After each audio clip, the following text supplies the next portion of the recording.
Hello, everybody. You are listening to Handy at the Shandy, a Las Vegas podcast. I am Table Games James, joined, as always, with Boring Jack and Adam the Fraud, who is not a billionaire. I did wake up after the Powerball was hit and saw that one person in Illinois won.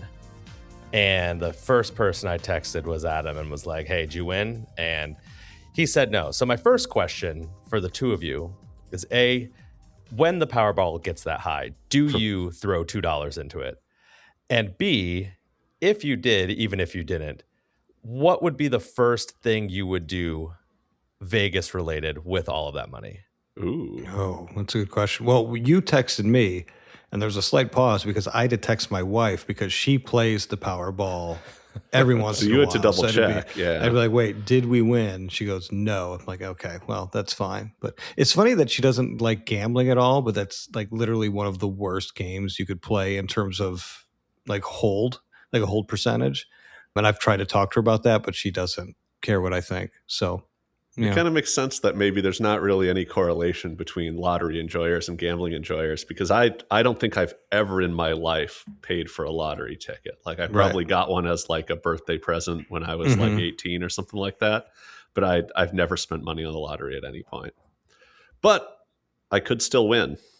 Really? And if I did win, what would I spend? I mean, first Vegas related thing I would spend it on, the first thing would be a flight to Vegas. I don't know. Like I would probably buy this new hotel I've been seeing on Expedia called Palette or Palette. Is that what it is? I think it's French. I think it's Palette. Yeah. Or Collection O. I've been seeing that. Maybe we'll talk about that in a second. But I would buy that because it looks pretty nice from the listings that I've seen.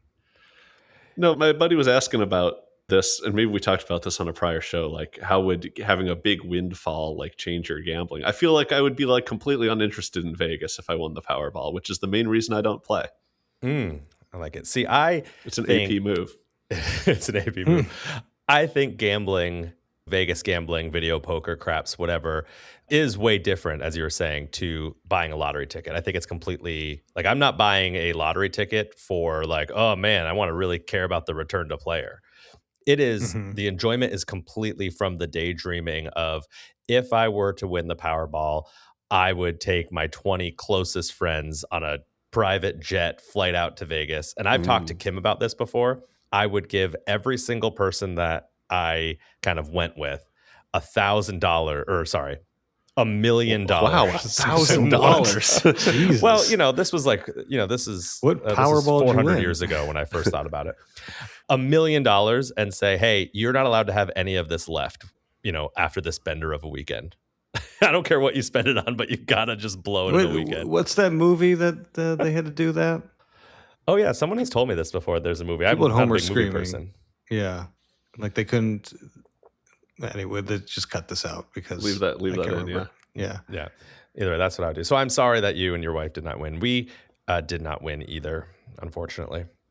Yeah, I think I would enjoy it because I think I'd get try and figure out what are the nicest rooms that I can get, like the big, at the Palms they've got the ones with like the bowling alley and the basketball court in there. Do something goofy like that would be a ton of fun. Or like rent out a club, like rent out like Omnia and then get like get the Baha Men to go play at Omnia. You know what I mean? Like there's stuff that you can do. Like I've heard stories. There was a story I heard of a guy at one of the clubs. I don't know if it was Omni or not, but he bought, I think it was over $30,000 worth of beer at the club. So they had him bring the boxes, like the actual cases of beer, and he built a fort around himself. and if you've got money, they're going to let you do whatever. But that was a rumor that I heard that someone was just kind of bawling out on Bud Light and building his own booth essentially. I'd have them just bring in like a video poker machine for me and I get some acoustic earbuds and yeah. I don't know. I might buy a casino, but I don't know if it would be Oyo since they're being pretty shady. What's going on with this? I saw. So basically, what I saw, and I've seen the least of the three of us on this, but basically, it looks like they're doing the equivalent of like a DoorDash ghost kitchen, with AI generated food pictures, except for hotel rooms. Is that what's going on here? So effectively, what I guess they were doing was they were listing their hotel on these third-party sites like Expedia, but they were calling it something else. It seemed like the pictures, they were kind of dressing it up. And I know a couple influencers kind of... The pictures were completely fabricated from what I saw. Yeah, I'm being nice here. Okay. And I think videos of this kind of started circulating, and then influencers kind of jumped on it. And then we're doing something good. They were kind of making sure that this was being highly covered. So yeah, they were putting up fabricated, highly dressed up images of Oyo and then calling it a different hotel. I think Palette was one, Collection O was another. It's like, if I see Collection O on Expedia and some nice pictures, like, oh, that's interesting. I might, if I'm not used to Vegas and it's not expensive, I think, oh, this seems like a nice little boutique hotel near the Strip. I'll go stay there. And then they stayed there, or they showed up and they got Oyo, which is like, I don't try to rag on hotels. Like, I generally want to think that most places are doing the best they can with what they got. But this is very clearly the scummiest of things that you can do. And so I think Oyo is completely fair game for anything that's coming their way, because this is kind of the worst of the worst type of behavior. This is either like a scummy management team doing this, or the worst consulting that I've ever seen, ever. Now, they're getting press, and one might say that all press is good press, but I don't know about that in this case. Well, this is like when you put up a photo of someone else on your dating profile, in your online dating, just kind of scummy. Yeah, another not great hotel was all over the news too, with the offer that Treasure Island was putting out there. Did you hear about that, Adam? Adam looks confused. I heard it obliquely referenced on another podcast. The $200 in free play, right? That's what they were offering, which they're offering something, but then they had to cut it off because just maybe too many people, like the line was way too long, or... Yeah, they went through all their money, right? They're as many as they were allegedly going to give out. They're like, oh, we hit our limit. And it's like, well, that's because no one wants to stay. They're just going and they're taking $200 and throwing it through and making whatever, 160 and leaving. But again, it got a lot of people talking about Treasure Island online. So who knows what the long run effect is going to be. Which, that's not an Oyo offense in my part. I think if they disclose more of that up front and be like, hey, or X amount of people can get $200, something like that, just to make it know that it's a limited time or whatever. Supplies last. A limited opportunity, that's fine. But I mean, it did. Like, I mean, you saw so many people were into it. The line was, I think, 2 to 3 hours long at one point, which you got to kind of expect that when you're giving that kind of money away. And not to be outdone, I think Downtown Grand was doing like a $3 hot dog promotion too, and that was like while supplies last, and for like during bank hours, it was like a 3-hour promotion or something. So we're getting a lot going on. The Vegas economy maybe is going down a little bit, and they're all doing something a little bit different. They're trying to do something a little bit different. We're not a news podcast, but we couldn't not talk about Oyo throwing stuff up there.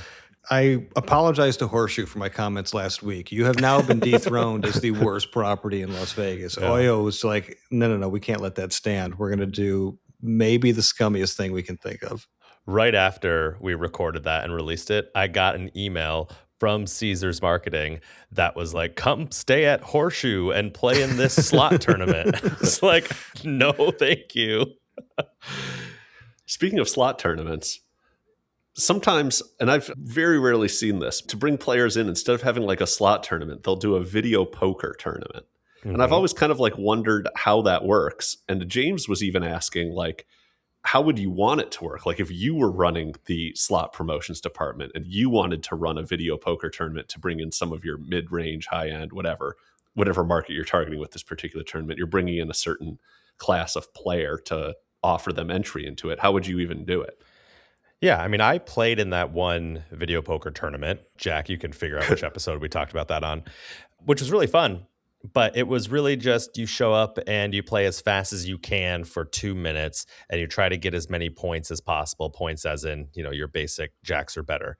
So there was no benefit of playing quote unquote perfect strategy. You just wanted to play as fast as possible. And the strategies that I looked up was, you're really trying to get the royal, because one person in this big tournament, at least one's going to get a royal in their 2 minutes. And so if you're trying to get the best score, you've got to get one. So holding things like ace 10 suited is what you're going to want to do if you're dealt that, and maybe keeping 2 to the royal instead of maybe a small pair, things like that you're just trying to get.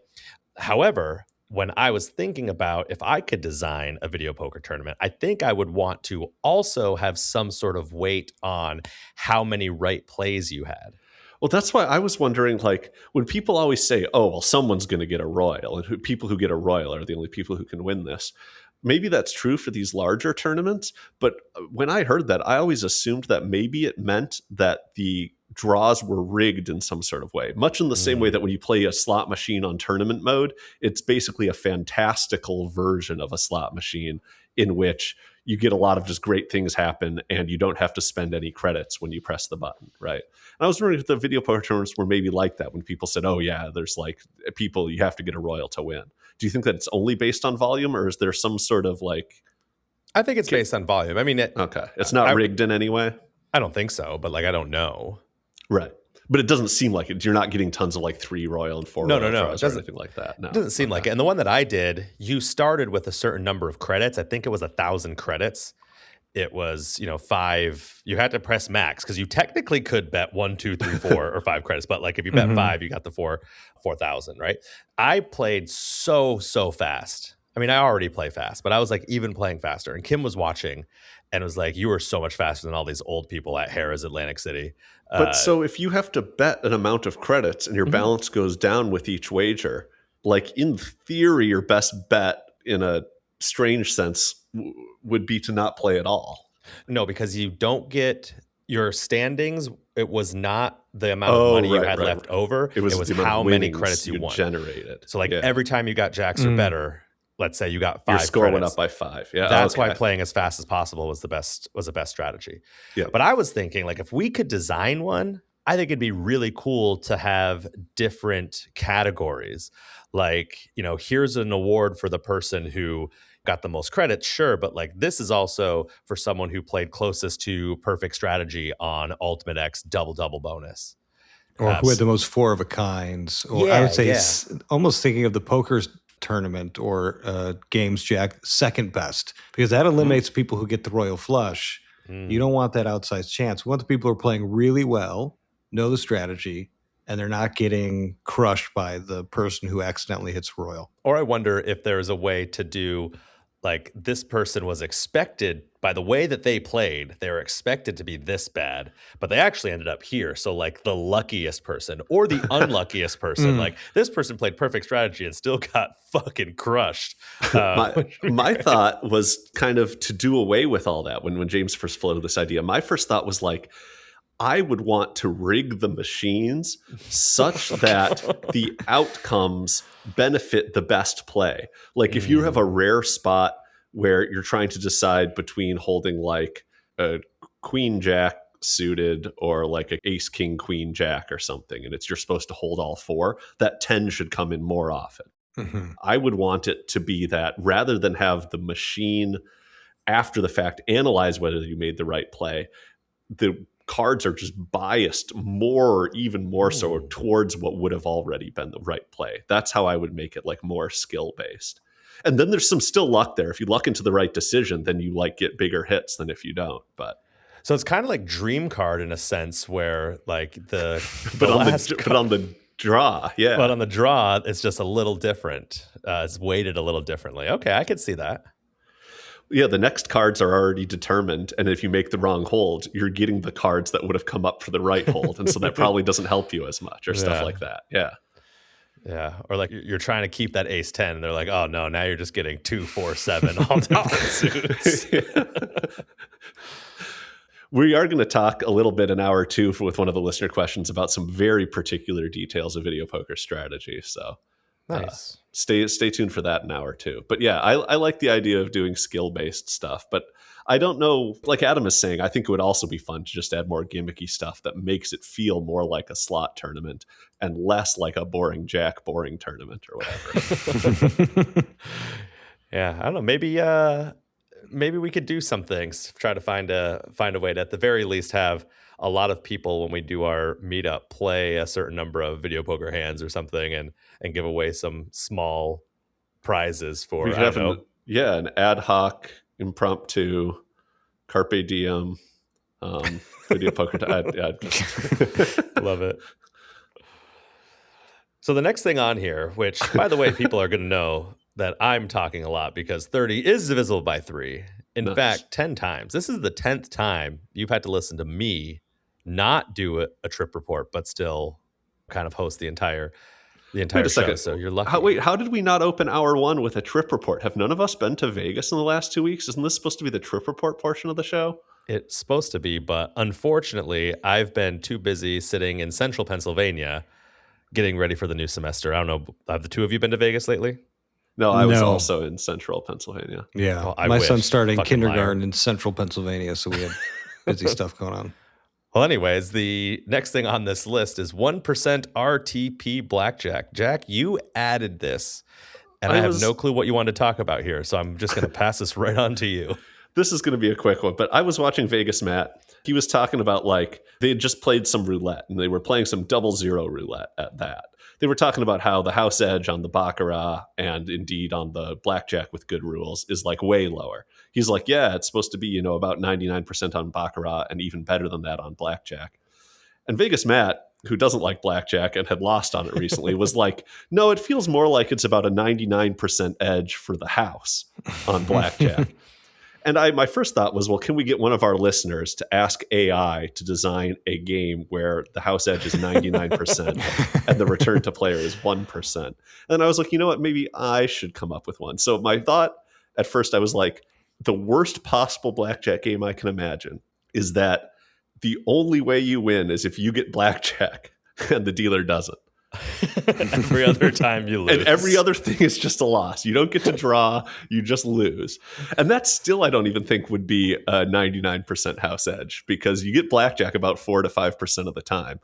Even if you only got paid even money and only got paid when you got Blackjack, it still wouldn't quite be a 99% house edge. So I'd have to go back to the drawing board to make the game even worse. But maybe it's you get Blackjack and the dealer has to have a face card showing. That's the only way it would have to be some sort of weird parlay. But I was wondering, are there any games for you guys where you're told that the house edge is pretty low, but it feels like you just always lose, or it feels like things are stacked against you a lot more? Well, Baccarat's one, because if you get on those bad streaks, it feels like it crushes you. I mean, the same thing goes for Blackjack too. Like if you're just not hitting the hands, you're not hitting the hands, and we're always just remembering the losses anyway. So that's to me, I understand exactly where Vegas Matt's coming from. And craps I feel like every game, I would say craps too, because you get those crappy rolls. I mean, I guess craps is because we're not playing just the best bets. Well, some of us are. Well, yeah. Well, every time I play craps, even when I play it the way that it's like, oh man, you're just playing the pass line and maxing out your odds, and man, you're really getting that down close to 1%. I'm just getting murdered over and over again. The one time you win pretty decent and you're like, okay, I guess this is where it comes back. And then I look at my spreadsheet for the year and I'm like, craps is killing me. Mm-hmm. Yeah, the only one for me is, and it's kind of just a small sample size thing, but I've still never in my life had a winning session, long or short, at Ultimate Texas Hold'em. So that's my one where it's if you played this kind of basic strategy, the house edge is only 1.6%, maybe as high as 2%, and it just feels like you just get owned. What's the RTP on that? I just said it. I said it's probably 1.6, maybe as high as 2%. Oh, sorry, I missed. Okay. For house edge. So return to play around 98. Well, in those games too, where you're having to make multiple bets to see everything through, again, it feels like if you're losing, you're just going to get buried at times. What game are you talking about? Are you serious? Just kidding, that was just a bit. I was sad a bit. Good.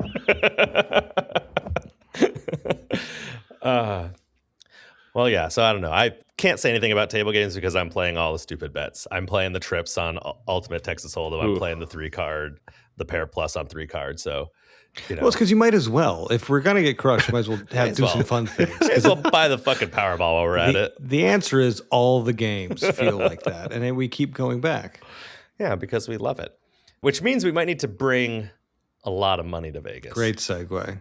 What a segue. This is why you guys pay me to be host.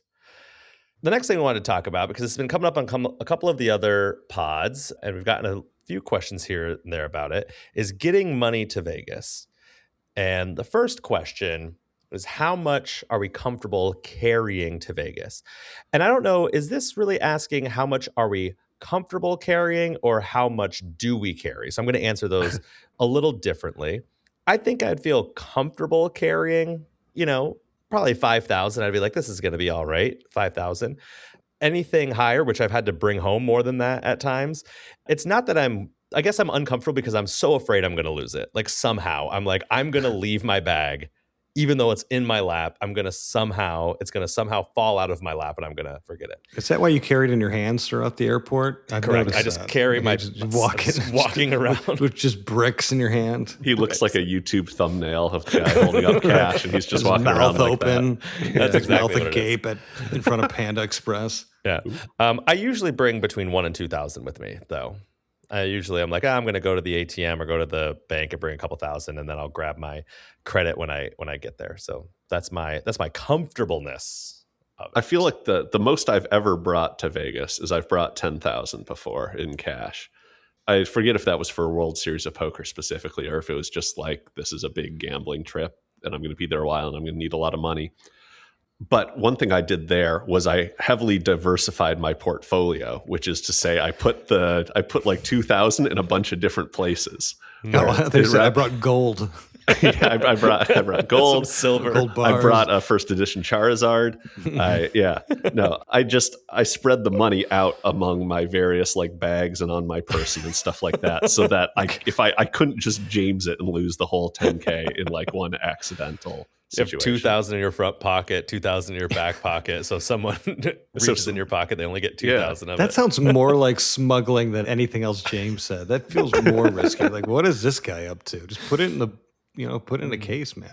Yeah, I'm usually around like 3 to 5K. That knowing that I have access to money when I get out there, that's about where I'm comfortable at. But and when we say comfortable, we know what the risks are of it potentially being confiscated and us having to kind of account for it. But I've never had any issues with it, which is why that's where I'm comfortable at. But I know it's been an issue for some people.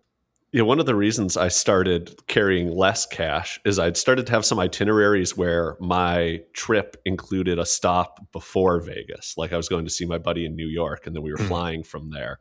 And it was like, well, I don't necessarily need to be walking around New York City with 10,000 in cash.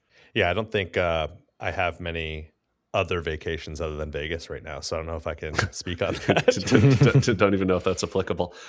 But yeah, one of the reasons that I was like, I don't want to be carrying this much cash. What I need to do is sign up for a marker, is because I've always been so afraid, like quote unquote, of ATMs. It's like, oh, the fee is like $10 or $12. It's exorbitant, these fees. And I don't have like a bank that's going to reimburse me for these ATM fees. So I'm going to be stuck holding the bag. And then I just kind of realized like, it's like 10 or 12 bucks.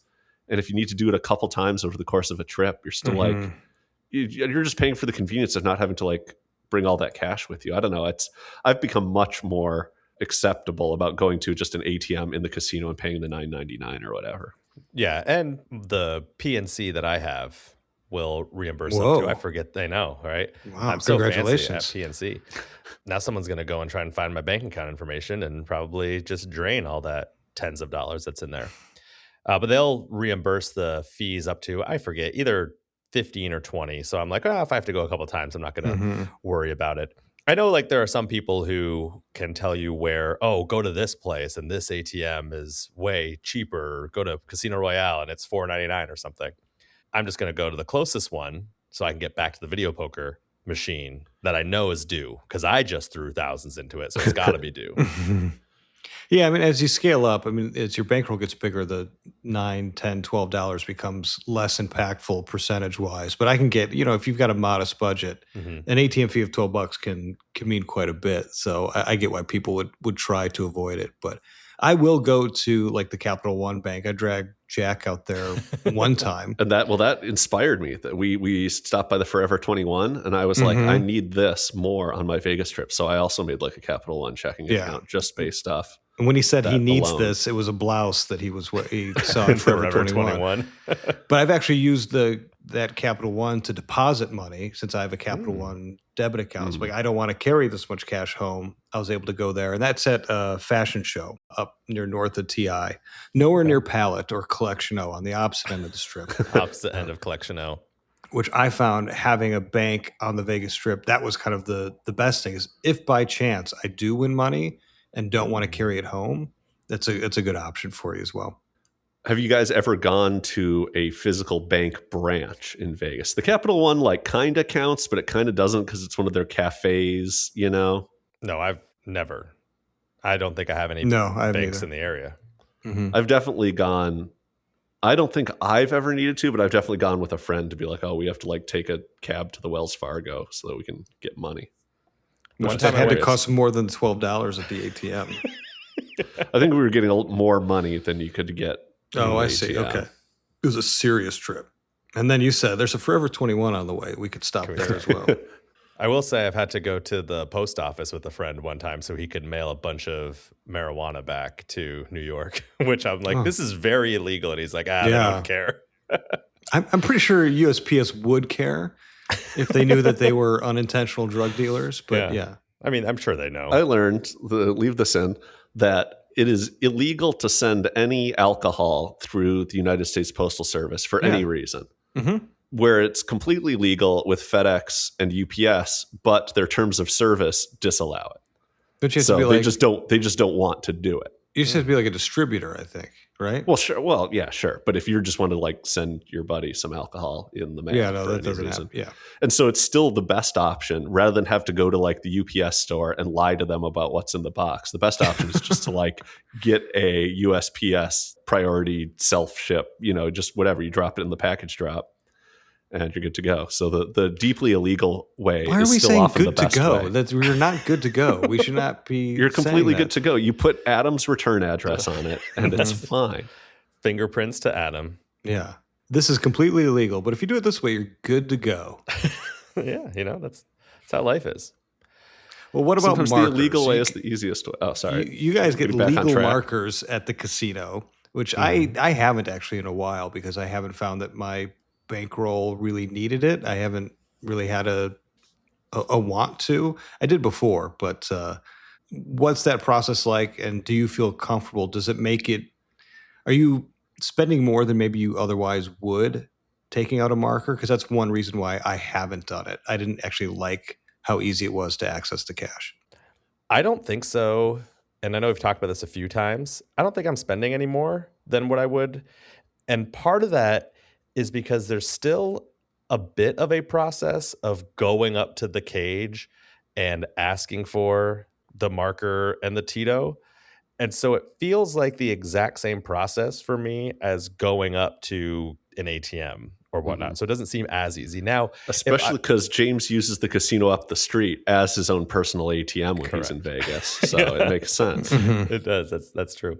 Now, if I was more of a table games player, as the name may suggest, then you bust out at blackjack and you're like, well, I can just ask the pit boss for $2 more grand, and that might be easier, which does make me concerned about the moves that some casinos are making towards oh, you can just refill right here, or you can on a slot machine just, it's like that in Pennsylvania, on the app, you can reload money from a debit card or a credit card and then tap the machine, and all of a sudden you've got another $1,000 in there.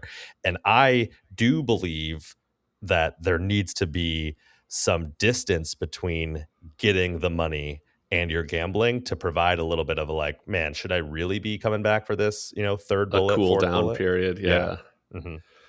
For me, a lot of my bankroll is mental anyways. I have access to this marker line, but if I didn't, I'd have access to the ATM. And if I didn't, I would have a lot more money in the safe because I knew I didn't have access to markers or ATM. So I would have brought way more. And so my theory has always been to just bring more. And this is not a good theory. This is this is the UPS theory. You're good to go. You just bring way more money than you're comfortable losing, and you're good to go. Just don't lose it all. GTG. But that's kind of the way I've treated my bankroll in the past. It's like I'm bringing the amount in the absolute worst case and hoping that there's no scenario in which I would need to use that amount. Mm-hmm. Do you guys find it to be like a hassle, like settling up at the end or just dealing with all the things that go into a marker? That's another thing that like I don't like necessarily, the friction that's kind of involved with that, and maybe some of the mental accounting, which is like, I'll just bring the cash I'm comfortable bringing and go to the bank if I need to. For me, it's the exact opposite. Is it? I Okay. feel like the settle up thing where you don't really bring anything. You bring some loose hundreds in case, you're going to like Ellis Island or something. And you're like, okay, I just need a few hundred to, if we go gamble somewhere weird. But like you bring like no money, and then you go home with no money because it's Vegas. And then your statement just gets sent to your bank. And so it's just kind of like that part I find to be really easy. And even just like the part you're talking about where, I'm at the video poker bar and I blow through like $1,000 in an hour. And it's like, I guess I have to go ask the cage for another 1,000. To me, that's like the equivalent of going to the ATM, except it's the like pinky up, sophisticated way of going to the ATM. And same with at the end of the trip, instead of like stuffing a bunch of cash back into my bag or going across the street to the Forever 21, instead you get to go to the cage and they hand you back the markers and you get to rip them up. And that's like super satisfying. Okay, Like there you that's go. almost more fun than whatever hit that you got to get you up back to even to where you could rip up those markers. Just like physically ripping up the check that says you owe the casino some amount of money is very satisfying. Yeah, They should just offer that. Sometimes I'll eat it. I'll just rip it up and just shove it in my mouth right in front of the cage and be like, haha. I'm sure this is factual. It's not factual. But speaking of kind of what I was bringing up, like that cashless gaming, you can use Apple Pay at select machines at stations, casinos. Like I said, That's here in Pennsylvania, crazy. there's certain things. Like I just think all that's crazy. And maybe there will be an episode in the future where we can kind of talk about problem gambling side of things and the need for, even though I'm still in a fight with the New Jersey Gaming Control Board, Fight. even though I'm still mad at them, but the need for that, right? Because obviously if there was no oversight, I mean, Oyo would look like they're doing nothing bad, the type of shadiness that would be going on.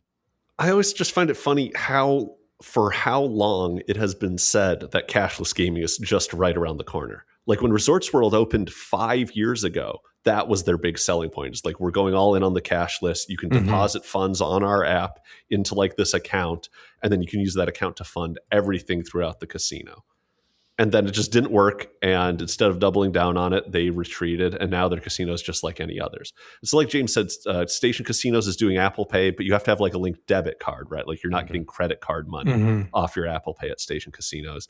And I know Plaza is open to trying stuff like this. He's had, Jonathan Jossel has had guests on his podcast talking about the future of cashless gaming and the types of systems they want to implement.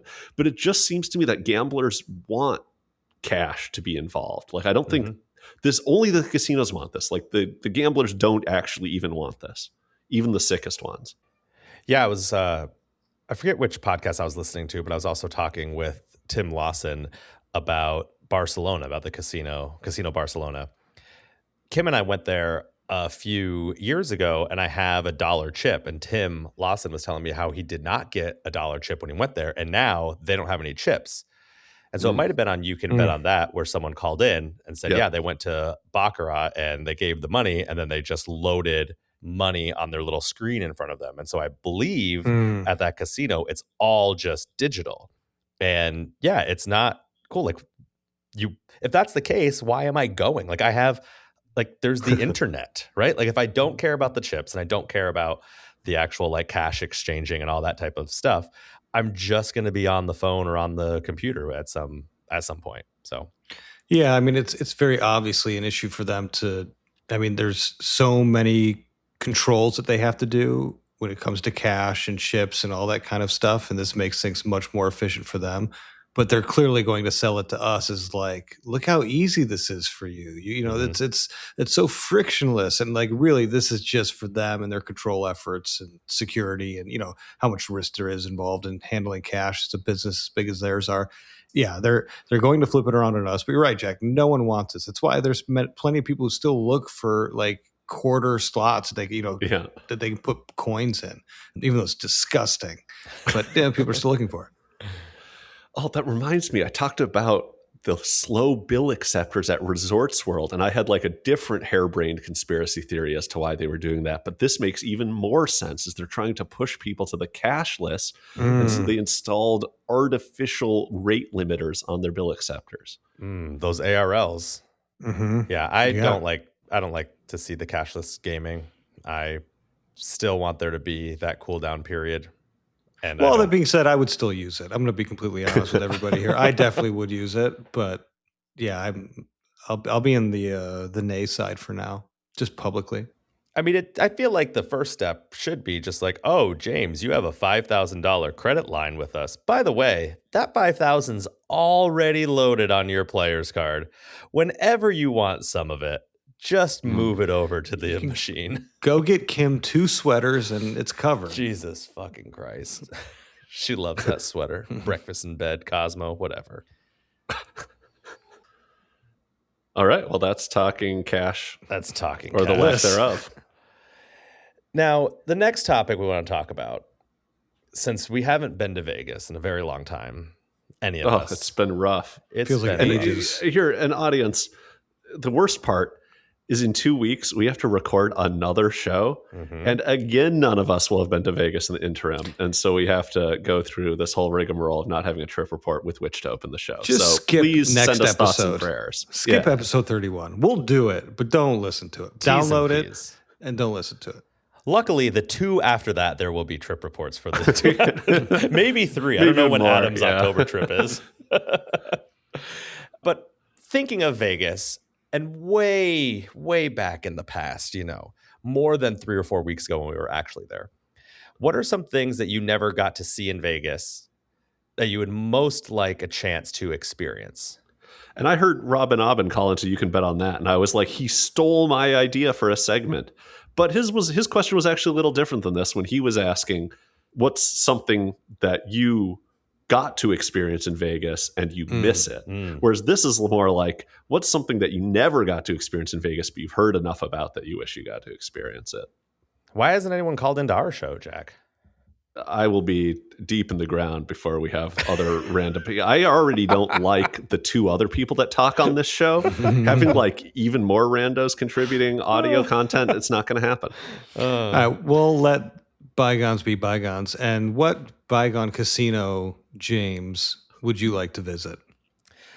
I think I'm going to have to go with probably an obvious one like the Desert Inn, just from reading about like the history of it. I think I would want to go way back. So I'm going with Desert Inn.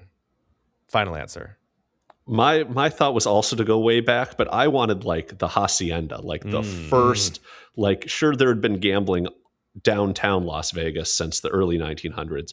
But when they first were like, how can we free ourselves from the rules and regulations and laws that come with being in the city of Las Vegas? And they're like, you know what, we're just going to go out onto the highway like 5 miles south of here and build something. Because the Hacienda was where Mandalay Bay is today.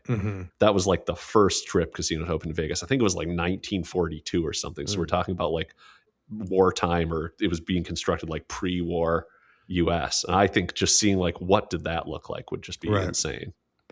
Yeah, this is kind of cheating because I have been to it, but not in the state it was before. And that would be Old Binions. Like, what was it like? There's all this talk about how great it was for gamblers. They would take any bet. It almost makes it seem like the Wild West, which I'm sure it wasn't. But what was it actually like in there? What was the atmosphere? What were people playing? What were the limits? All those kinds of things, because it's nothing like its former self based on kind of the rumors that have percolated over time. And of course, maybe it wasn't as good as people are making it out to be. You get all those people like, oh, it was better when the mob ran Vegas. It's like, maybe it wasn't. You might not have enjoyed it that much, to be completely honest. You sound like somebody that would have annoyed the mob enough that they wouldn't want you in there. Anyway, so what was Binion's kind of like? Because that's kind of the casino people look to when you think of like gambling in Las Vegas, good limits, like I said, any bet, the atmosphere, all that kind of stuff. So that's where I would go. A close second for me is the Las Vegas Hilton during the Louis Theroux documentary. That's yeah. Louis, talk to me. I mean, I'll be honest. It probably is. It's just not. It doesn't have Louis Theroux, but it's still probably very much. Those characters are still probably there. Yeah. I don't know if anything has changed there in the last 20 years. So you can go see it as it was, but might need to. My close second would have actually been the Landmark, because they actually took the step of making the casino be up in the sky as well. Yeah. I think that ultimately was part of their undoing, is that like people didn't want to have to go in and then take an elevator up to the casino. Like, I mean, if the only casino in the Strat was all the way up there, like you wouldn't go, right? Mm-hmm. But I think that was a really cool idea for a building. And so I would have liked to see that. What about shows? I know we're not like a big show podcast, but I think that makes this easier for me, because I don't actually have to commit the time in Vegas to go seeing the show. I can just say what I would have liked to see. And so I think that makes this easier to answer. So what's so easy about it for you? What one would you pick? I've got a handful, because some of them are just like, oh man, it would have been cool to see like Elton John at the Coliseum. And that wasn't even that long ago. Right. But yeah, I heard that there's like stuff in the works for him doing like a hologram show, like they've done with like ABBA and stuff like that. And so I was like, oh man, maybe that would have been something cool to see. And I probably had the opportunity to, and I didn't. But my answer for this is actually going to be like one of the really old school topless shows, like the old Folies Bergère or like Jubilee. That's what back Jubilee when that was mine. novel. Yeah. Even though it's at what is now Horseshoe, I was going to, say Jubilee. I mean, that ran for like what, 3 decades or something like that. It was crazy. Ran forever. And then I think like old Rat Pack days as well. I would say like the Louis Prima show at Sahara probably been one of my go-tos. And I'm reminded of that now because my daughter's obsessed with the Jungle Book, and Louis Prima plays the King Louis the Ape. And apparently the Disney animators went and saw him perform, with his band, and they kind of modeled all the dancing and the stuff of them kind of going in the crowd and kind of doing their thing. But I've always been a big Louis Prima fan. They've got his picture up at Sahara in a couple places, so I think that would be mine. I'm going to go with 2 since Jack went with 2. All right. One of them, like an obvious one, like Elvis. Obviously, like seeing Elvis in Vegas would be pretty cool. And then I'm going to go with a little bit of an obscure one. The Second City used to have an improv residency, I believe, at Flamingo. I don't quote me on that. But you can make it up. You can make it up.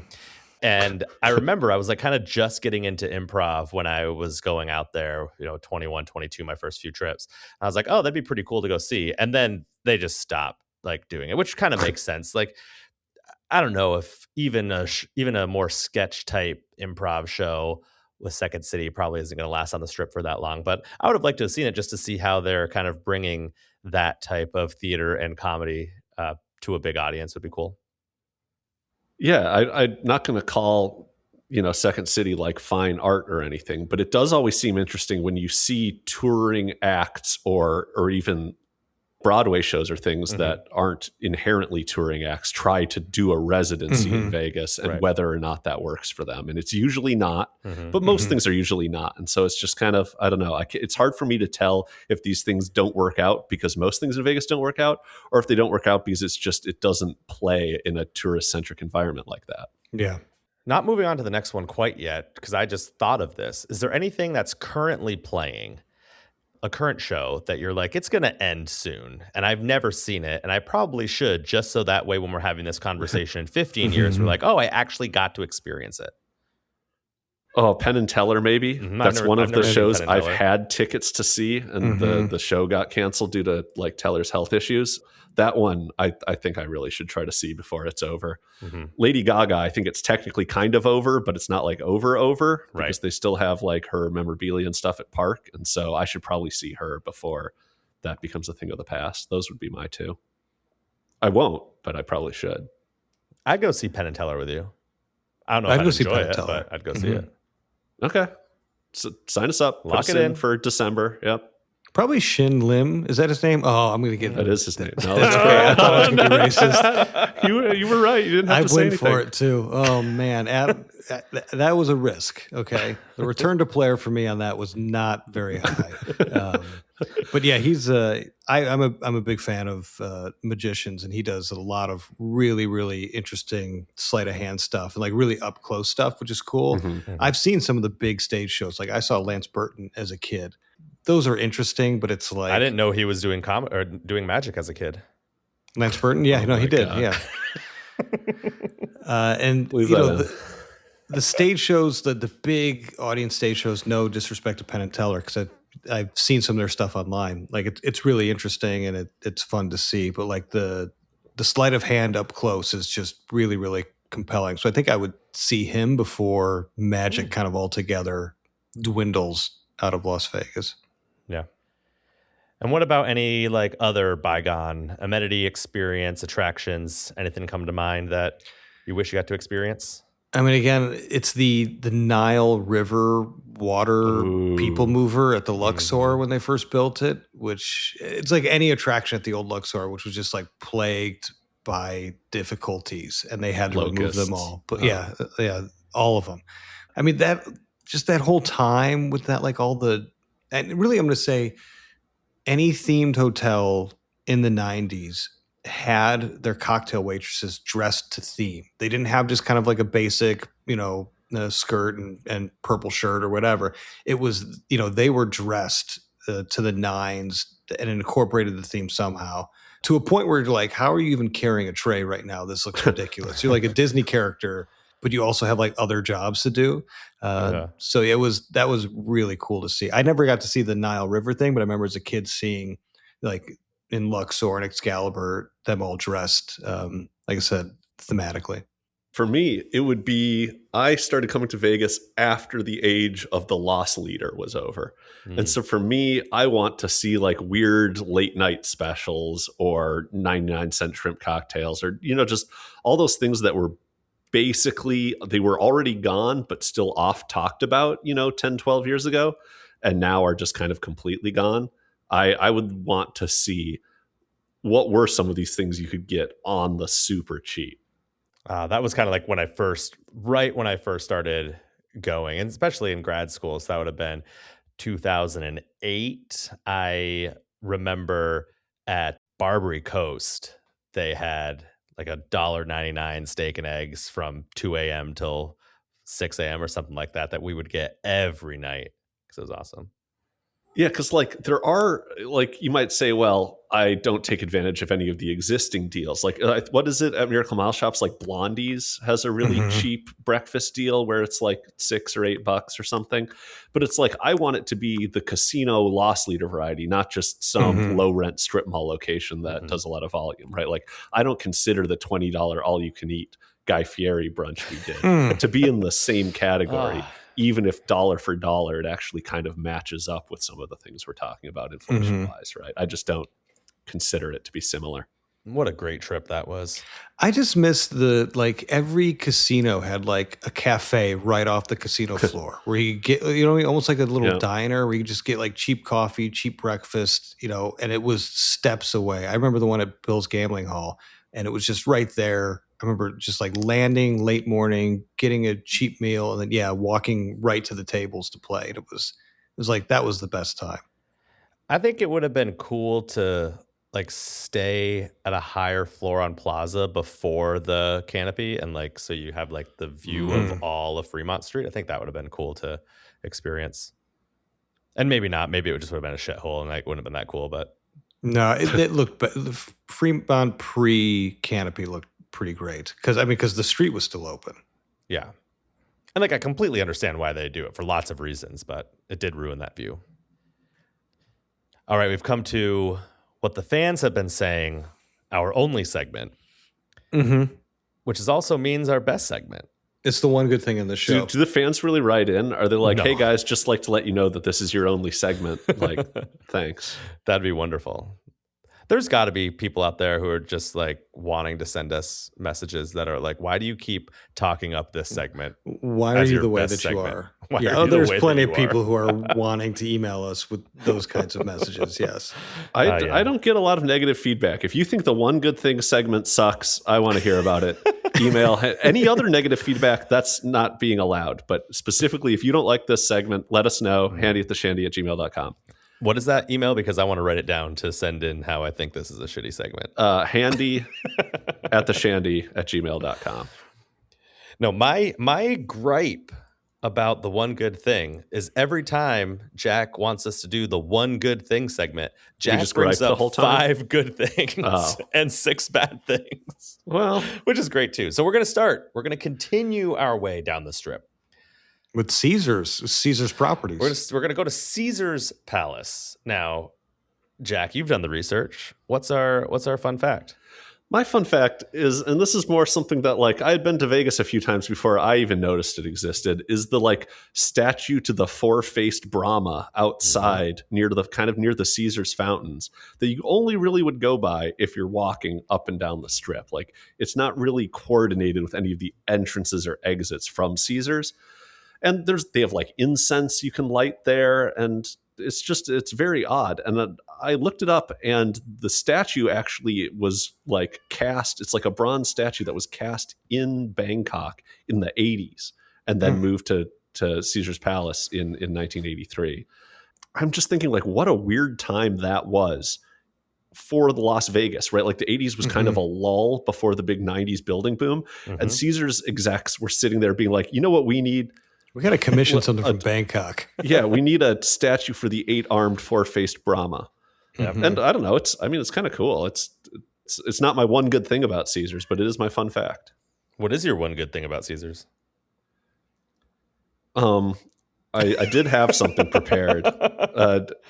Do you want me to go? So I was really excited. I was really excited about that. I just finished talking. I'm trying to think because I have something I can say, but I know that it wasn't the thing I was going to say. Okay, then let me go. I need to figure it out. Go ahead, Adam. Mine is that original table. Oh, I'm getting it out because someone's going to. Well, I want James to change the transition so I don't look like such a little dick. Oh no, leave it in. This is 100% in. Okay, leave that in.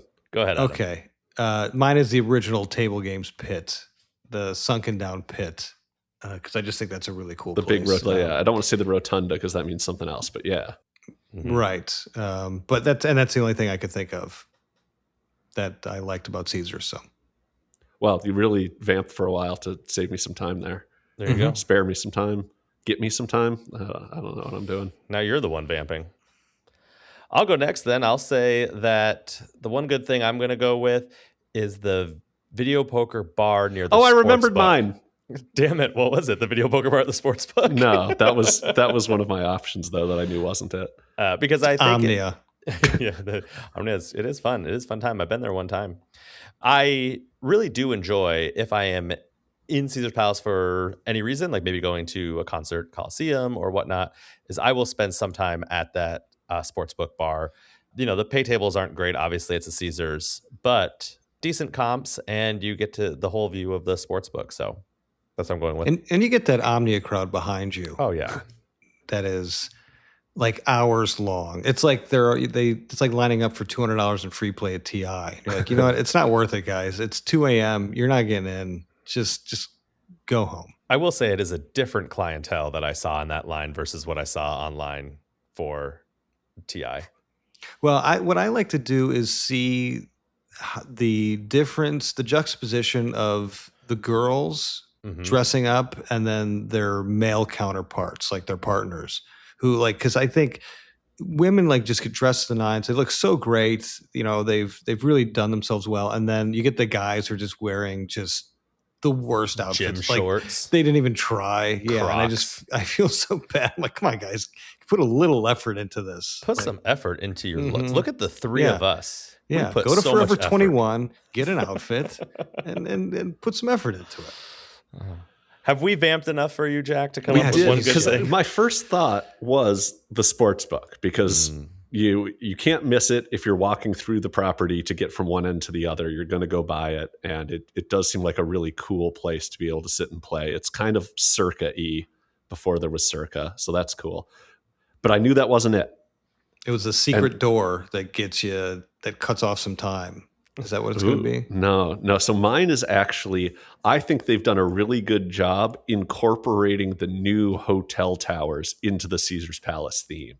Like the ones that opened in the like late 2000s, or probably around like 2008, 2011, 2013. I don't remember exactly when those biggest, tallest, newest ones opened because it was before my time. But I feel like they did such a perfect job making it still look like Caesar's Palace, but keeping up with the building boom that was happening post, Mirage, post Bellagio, post Venetian. Then they were like, oh shit, we need to make Caesar's Palace much bigger and grander. And they did it in a way that's like exactly expects what you would think Caesar's Palace would look like. So I'm going to say, again, the one good thing about it is how it looks from the outside. Which is a common theme for us on the properties that we don't want to be inside. Yeah. All right, moving down. What about Vanderpump Hotel? What's your fun fact here? Yeah, I'm going to do my fun fact, and then I'm not going to go first. So I'm just going to put that out there right now. My fun fact for Vanderpump Hotel is that Boyd acquired Coast Casinos in 2004. And with it, they acquired the Barbary Coast, which gave them a second strip location because they had been managing the Stardust since the 80s. And so they had two places on the strip in 2004. And then following like the Echelon debacle, when they demolished the Stardust to build something that never came to fruition because of the financial crisis that was supposed to be called Echelon, and then the sell-off of the Barbary Coast to Harrah's, they quickly, within like a 3-year span, went from having a major strip presence with 2 casinos, one of them quite large, to having nothing on the strip, and they've never come back. And so Boyd, to this date, doesn't own any land or manage any properties on the strip. And now they're just strictly kind of a locals and regional chain, which I think is interesting. Yeah, I'll go first because I've actually stayed. Well, I've had a room. I don't think I stayed there, but I went into the room and hung out a little bit. Oh, I think the rooms are very well done on the new kind of, I'm not going to say renovation, but I guess kind of renovation, but just the glam up of the Vanderpump. I really like the rooms, the colors, and the just vibes that were going on in there. It was pretty cool. And I've seen some more folks lately posting on the Twitter and YouTube of some tours of it, and it seems to be coming off pretty well. Yeah, I think the brightening up of the rooms is a big plus because as much as I like the lighting of, what was it just before Vanderpump, Cromwell. The rooms were just so dark because they only had like typically the one or two small, like narrow windows. So you really weren't getting much natural light either. So I think that was a smart move. I would say, oh God, this is like cheating because they've gone away. It's like Binion's 2.0 where they've gone away with everything that was good in that place. I want to say, like, if you're staying there, it's an easy place to just get out onto the strip. Like, it's not big. It's easy to leave. That's my one good well, thing. I mean, I like the boutique feel of it in a way. It's more of like a feeling that you get when you're there. I haven't stayed at Vanderpump. I didn't stay at Cromwell. But I always liked it, even when it was Barbary Coast and Bill's, where it's like it's just in the perfect spot right across the street from Bellagio, and so much going on around it that I always feel like I always end up there because it's so easy to get in and out. So I think the casino floor, to your point, is pretty cohesive. Like you would never feel lost in there. And obviously it's small, but you still feel like you know where things are, right? My one good thing is going to be the Bound Bar. I forget what it's called now, but that cocktail bar, the staff there are good. The cocktails are good. I've heard that kind of level of service and quality that they're known for has transitioned over to the Vanderpump. Yeah. Cool. Named after the dog. The dog. Not whatever else you might be thinking of. Oh, the Rob Schneider movie? Oh, God. What a fucking deep cut. So yeah, I'm going to go with the cocktail bar kind of in the back of the property. Nice. The Schneider. The Schneider. We're going to call it the Schneider from now on. When I stayed there, they gave me a little token that was like, you can use this token to get a free drink at that bar. And I sent a photo to Kim, Table Games Kim, who's a big Vanderpump Rules fan. And she was like, oh no, I want that token. You go pay for your fucking drink. Bring that home. So I brought that home for her, which is kind of cool. All right, last one of the week. Flamingo. Do you want to give us your fun fact, Jack? Fun fact about Flamingo, and this is actually a brief fun fact. This is maybe what you would expect to hear when you want to hear a fun fact, which is this is the oldest casino on the Las Vegas Strip, at least by that criteria where it's been continuously operating on the same land. And the only name change has been for about 20 years in the 70s to 90s. It was the Flamingo Hilton, and then the name has then moved back to just the Flamingo. But otherwise, it's just been the Flamingo since 1946 or whenever it opened. So. Adam, what's your one good thing about Flamingo? Oh, I mean, I feel like everybody has the same picture of Flamingo, that wonderful, I don't even know if it's still neon. It probably isn't, but just the big Donnie and Marie wrap on the outside. Well, and how, I don't know who it was, maybe it was 500 who noticed that like over the years as their relationship got more tense, like they started moving further apart from each other. But no, just the lighting outside. I mean, it was my grandparents' favorite casino. I actually have a tattoo of Flamingo because of it. Like as a family history, I love it. But like every time someone posts a picture of the lighting outside of, the flowers and all that stuff, I always think like, hey, they just stole my picture. But no, we just all have the same picture because it's so stunning. And it's one of the few places that it still has that kind of classic neon presence on the Strip. Mine's pretty similar then. I'm going with Bugsy's Bar, not only because it has the lighting and neon inside the casino, which is kind of cool, but I think that bar is just always so lively. Like it's the center bar that a lot of places are trying to have, right? Mm-hmm. That's where people go to grab their drinks and that's where they go to gamble. And it's right in the middle of everything. And it makes all the table games and machines around it just like more exciting. So I think they did a really good job with that portion of the casino. Mm-hmm. I'm going to stay in that same area, but say the table game selection. I think they have Let It Ride. They have Let It Ride. They have Mississippi Stud, but they also are one of the properties that will experiment with new games. Like you'll find kind of that's a good point. Table games that are only at one or two places, and they're kind of trying them out there.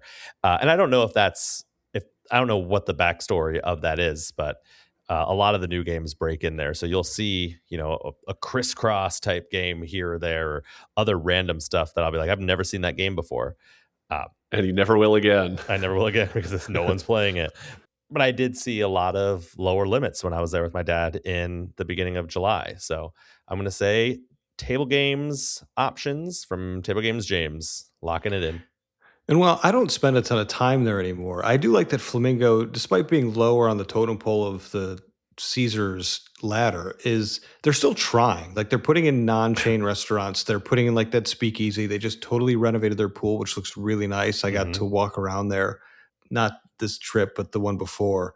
And they're putting in an A+ effort without changing their name on Expedia or whatever. So they're giving it the old college try. Yeah. Other things have left to be desired, but lobby bar, I think it's recently renovated. I think it's still a really quality, budget-friendly place to stay if you need to. It is kind of you said they're putting in non-chain restaurants, but they are also putting in a lot of chain things or things associated with the few celebrities that they've hitched their wagon to. And so it's like, of course, you're still seeing a lot of extra. You're seeing even more Gordon Ramsay than previously thought possible. You're seeing Lisa Vanderpump. You're seeing Guy Fieri, etc. But yeah, I don't know. I wonder if that saves them from having to actually come up with new ideas. They just listen. It's not a Johnny Rockets or anything. So I'll take it at this point. Yeah. All right. Well, I think. Can anyone name? Oh, sorry. Nope. Guy there. Can anyone name where a Johnny Rockets is on the Las Vegas Strip? Like, if you needed to get to one, where would you go? There's got to be one, right? Is there not one at? Oh, there's a Johnny Rockets. I think that Mandalay Bay has one. Okay. So there isn't one at Flamingo? Because I would have said Flamingo. If we didn't have this conversation, I would have said Flamingo. Okay. If you just name a casino, they're just not putting in a second one. Is what Adam is saying. If you name a casino that's 3 stars or less, I would think that there's a Johnny Rockets in there. Okay. Like if you just said confidently Harrah's has one, I'm going to 100% believe you. You can write in. People are also encouraged to write in and tell me exactly where the Johnny Rockets is. That's the other type of feedback we'll be soliciting this hour. I'm like 90% sure Mandalay Bay has one though. I mean, I just looked it up. Do you want to know? Yeah. Yep. It's in the fucking Flamingo. Yes. Okay. It's the Gordon Ramsay Johnny Rockets. It's the Gordon Ramsay Johnny. All right. Well, on that note, we're gonna get out of here. Win. Okay. What a win! I feel great. It's better than winning like getting. I feel like you lost because the one thing you told me was that they weren't doing Johnny Rockets, right? And now it turns out they are. So I'm no, not. just the I'm fact not that I was right. No, are we ever gonna get out of here? That has been the first hour 1, if you will. Sponsored by Johnny Rockets. Of episode 30 of Handy at the Shandy, a Las Vegas podcast. Stay tuned or come back for hour 2, where we do a bunch of listener questions and feedback. For Adam the Fraud and Boring Jack, I am Table Games James, and we will see you in hour 2. Bye. Bye-bye.